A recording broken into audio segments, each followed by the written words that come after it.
हबीब। कौन कौन से बच्चे हैं जो आज रोज़े से हैं, रोज़ा रख कर आए?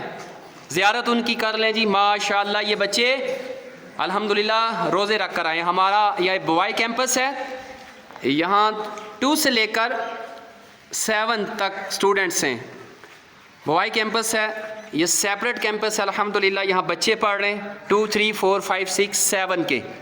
और अल्हम्दुलिल्लाह ये बच्चों की ज़ियारत करें। बहुत सारे बच्चे ये रोज़े अल्हम्दुलिल्लाह रोज़े से हैं। प्यारे बच्चों हाथ नीचे करें। प्यारे बच्चों, आजकल तो बहुत बड़े बड़े लोग जो हैं रोज़े नहीं रखते, सेहतमंद, वो रोज़े नहीं रखते।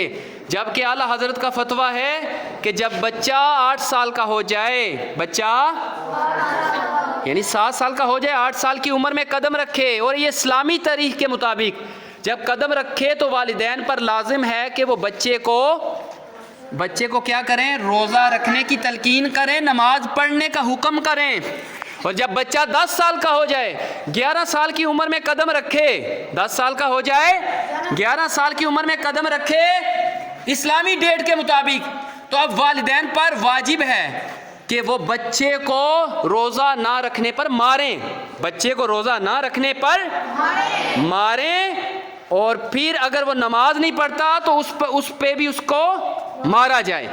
रद्दुल मुख्तार में भी है, फतावा जो है रज़विया, उसके अंदर भी ये इबारत मैं हुलासा आपके सामने रखा।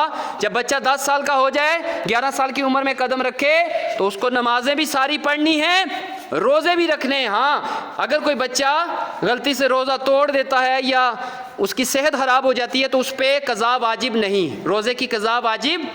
11 साल का बच्चा अगर रोज़ा तोड़ देता है, सेहत ख़राब हो जाती है, कमज़ोरी हो जाती है, तो उस पर क़ज़ा वाजिब नहीं। हाँ, अगर बच्चा नमाज तोड़ देगा तो नमाज दोबारा पढ़ने पड़ेगी। नमाज तोड़ देगा तो नमाज है। ठंडे रोज़े बेटा, सारे नियत करते हैं रोज़े सब रखेंगे, सब रोज़े रखेंगे इंशाअल्लाह, कोई रोज़ा नहीं छोड़ेंगे इंशाअल्लाह। अल्लाह पाक अमल की तौफीक अता फरमाए। आमीन बिजाहिन नबी अमीन सल्लल्लाहु अलैहि वसल्लम।